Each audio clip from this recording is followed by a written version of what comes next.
Mga farmers, agap akong nagbisita dito ng aking palayan. Yung aking 2.2 na area dito. Agap akong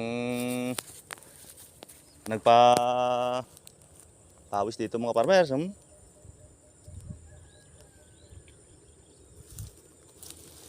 Kasi napakakapal na ng mga damuhan dito mga farmers. Agap ako nagpapawis dito.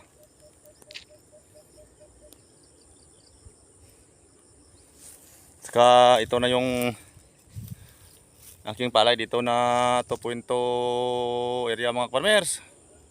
Yung ating inbred na variety RC222.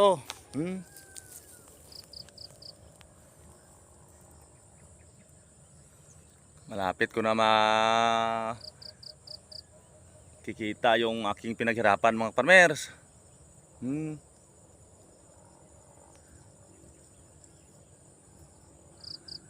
Yan kasi yung kasabihan mga farmers, pag may itinanim may anihin.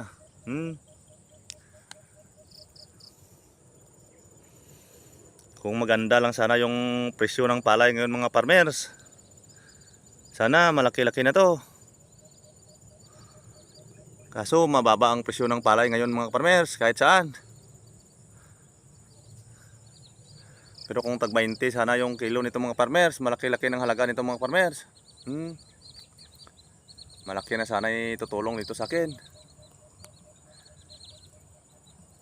Ito na yung variety RC222 natin mga farmers. Napaka taas ng uhay mga farmers. Bitin pa nga ito sa abono. Kasi alam nyo naman, inuutang ko rin yung mga gastusin ko dito mga farmers. Wala tayong financial na pera. Pero pag magandang pag-asikaso dito mga farmers at saka yung financial importante. Ang pag-asikaso mga farmers insakto, pero yung pag-apply ng mga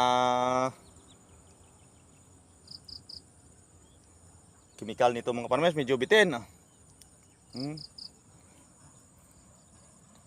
Sana kung may pera tayo, mga mamahaling abono yung ating apply dito, mga mamahaling pangpataba.